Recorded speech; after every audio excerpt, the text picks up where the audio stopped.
In the beginning, we knew that there were a lot of high school students who would not go to college.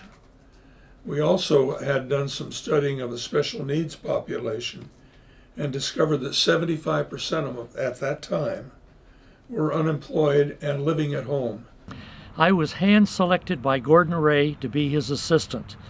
And he put me in a car, took me down to Cal Poly, and helped me get my administrative credential, which took about a year. And he and I then basically started a new program called the ROP. The obstacles that we faced were, there were laws. It's not like the Constitution. We had what is called a permissive education code. And unless it specifically said you can't do this, basically you could do just about anything you wanted in those days. And so when we ran the Dick Brooms program as an example, one of the state people came in and said, "You can't do that, that's illegal."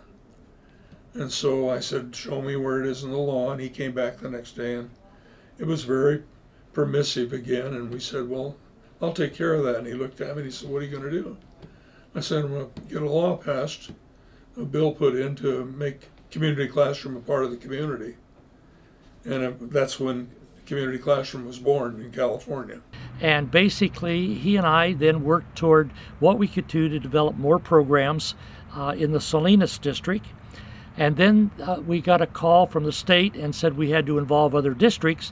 So Gonzales became involved, and we had a wonderful program down there in construction technology. The two things that I thought were important, one is that we had to have an advisory committee of local business people in whatever occupation we were going to teach in.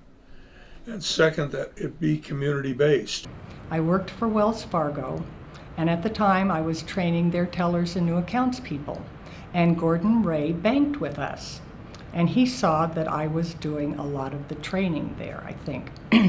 And he approached me one day and said, "I think you'd be a really good teacher. Would you like to teach a class?" The community is a classroom, and the business people are teachers, whether we like it or not. When you go to someone for a job, they teach you how to do the job. And so the idea of community classroom was to expose as many students as possible to every job opportunity that would exist in Salinas and Monterey County. I think ROP has had a huge impact on our local businesses. I see that here in my vocation, which is dentistry, because all of our dental offices here in the community, they receive our students as interns, and then they end up hiring those students as a result of the great job that they do in their internship.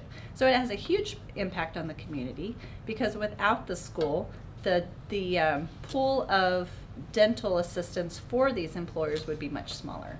Well, it was fascinating because you go to school and you get your degree and you teach in a traditional classroom. I was teaching math at the time, and so when I started here, you could see that there was a lot of skill development for young kids, and there was an opportunity for them to bridge the classroom and the community, and it was eye-opening, and it was really refreshing to see that kids had an opportunity to learn in the classroom, but also expand that opportunity into the community in whatever the occupational field was. That's kind of the foundation we started with, was the assessment project and the career centers, because we really felt that was the foundation. You know, you have to mine the information. You have to get what the kid likes, what they want to do. You have to have people in position that want to do that see that vision and see that goal and want to mine that information from the students, and then create an enormous database for every kid in the Salinas Union High School District to provide to their counselors a career path. We take a look at every year and see what the needs are. What is the expectation of students that graduate from high school, whether if they're going on to university, college, or to employment. And so then we also have our advisory meetings for each course in which we ask the advisors, are there any modifications that you would like us to make on the curriculum? Any updates in the industry that we need to make on the curriculum so that we can make sure that we teach the students? It all starts with the industry advisory, and then upon their suggestions or recommendations, then we come back and take a look at what is necessary, what we need to make sure that we make those changes to keep up with what their needs are. I was hopeful that the people that were involved with it, the teachers and the administrators, would be visionary and continue the programs, make them better, create new programs, which they've done. I never thought that I would be working in education. I was that at-risk high school student that probably barely, well, I did not probably, but I pretty much didn't apply myself academically when I was in high school. And so thinking back at what I was and what I am now, I think that I was very lucky to have them help guide me and encourage me and give me their enthusiasm to grow in that way. When I moved to North High, we didn't have very many special needs students, but as the word got out that I'd moved to North High and my class was open to everybody, I started to receive more students that had special needs in all degrees. I mean, it could have been a resource student, a 504 plan student, or those with special instruction aids to come, so they had one-on-one instruction. And there was a job for everybody. I found that it was good for all of our students to have the special needs students in there because it gave them an insight as to people with special needs that maybe they wouldn't come in contact with. And they found out what wonderful kids and wonderful students they were. And I think it gave it kind of a very warm feeling in the classroom, everybody helping everybody. I've worked with students in BSL. BSL is a program where high school is not for everybody, regular high school. So luckily the district has different programs that work best for different students. BSL is 2 hours of, or not, 2 hours of an ROP class, so they get them training, and then it's different now, but then some time working on GED or whatever the test that they're doing now.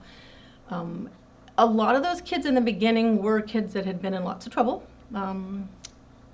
but they found success there, and we had core team meetings, we followed up on them every week, we really, it was really a good program. They had the teacher, they had me as kind of a support counselor checking up on the classes, talking to them, listening to them, and there was accountability. And then we had quite a few people, lots of people go on. We've had Marines come back and that have graduated from the program to talk to the kids, and it was a wonderful program. It was very obvious what ROP tries to get done and how pivotal it is for our community, because Salinas is a working community, and we're a working school. I think I've seen probably a few things. I think one is the idea that ROP is not simply an elective course for students. I think that under Tim, before me and John Felice, and even going back to Gordon Ray, I think the idea is how do we build a pathway for a student, so there's an interest a student may have or may discover through career assessment in their 9th grade or even in junior high or middle school, to where they can connect their course of study over 4 years in high school to an area of interest. So with that, how do we build pathways, and then more formally, how do we get resources for those pathways so they become academies? Early 90s, then soon after I had come, the state, I think, changed a lot to more career education. There are always times when there's more emphasis on career education, and people became interested in career academies.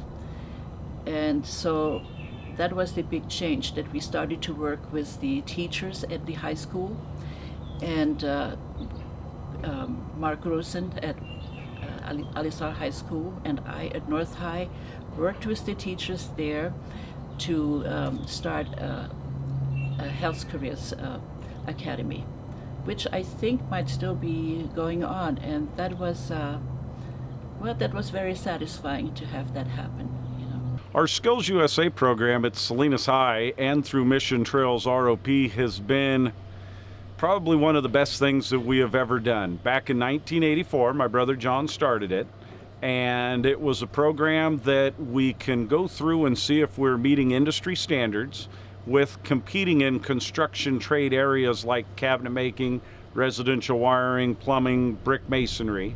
And so the students go through and they compete at a regional, state, and hopefully a national level. And between the years of 1984 and up to last year, we have been very successful, where we have won roughly about 28 out of the 32 years. We have won the state contest in cabinet making, or in one construction area at least. And then we have gone on to the national level and have won 8 national medals, and 4 of those national medals being a gold medal. Our role has really expanded in the last 10 to 15 years. And I think that's a good thing. You know, I think that that's one of the strengths of ROP is we always change, and we try to address the needs of our school district. And I think we've done a really good job at that. Gordon Ray's visionary leadership just set the tone for all of us. We're all just copying the model, so to speak. So because I knew of what was happening in Salinas, I modeled my programs in Monterey after the Salinas model. And I think that in this position, I really understand that together we are better. And when we share the success of our programs, you know, everyone does something a little bit differently. For example, in South County, they do wonderful programs, Skills USA. They have wonderful ag programs with Career Tech Ed and their academies, and all of those things are great models for us to learn from here in Salinas. Carmel really helped Monterey get the robotics program off the ground, and now Monterey wants to help Salinas with robotics. So I just really like that integrated learning that's going on between academics and Career Tech Ed within our districts, and then being able to share out best practices as a much larger collaborative. And that's really what I see going forward, is that we are sharing best practices. This is truly a professional learning community around Career Tech Ed experiences, you know, building those pathways for our students to not just careers, but college. It's both, really.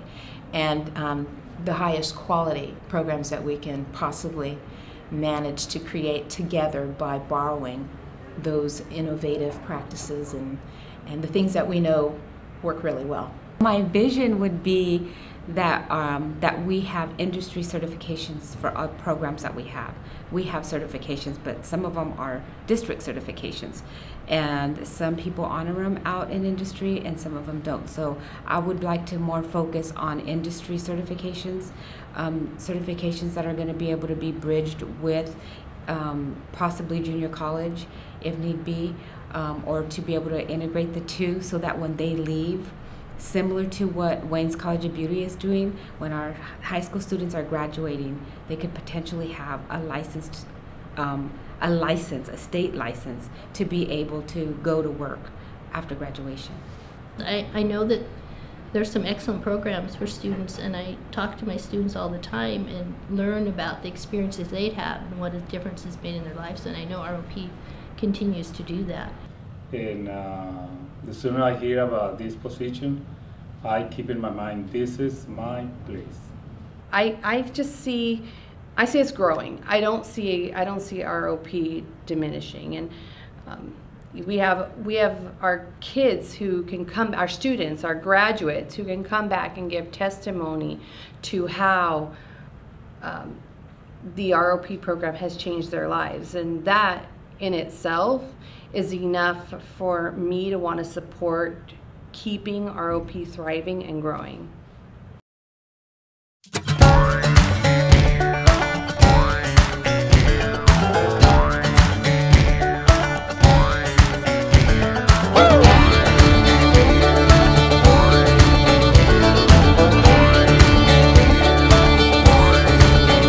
There's a moment in this journey that I gave up. My boots just couldn't walk another mile, and that cloud above me had no silver lining. I couldn't buy a break with my last dime. Oh, but when I saw you standing in the corner, I'd have never thought that you would have my back. But then we rolled in like the thunder and the lightning, threw some punches, then we had a laugh. Just some rough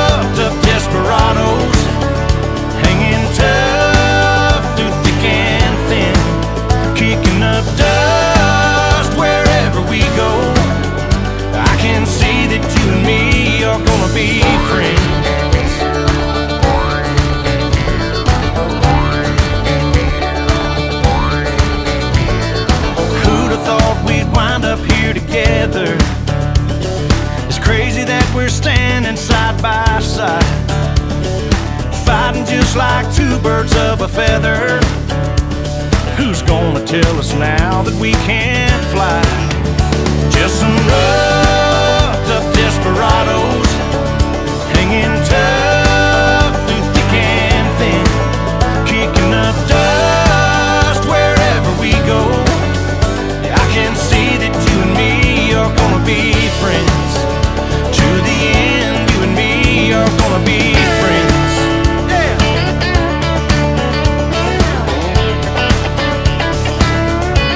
Here we go. Hey, hey, you and me, different as different can be. You like to rock, I like to roll. You take the high and I'll take the low. Whoa, whoa, whoa. Just some roughed up desperados, hanging tight.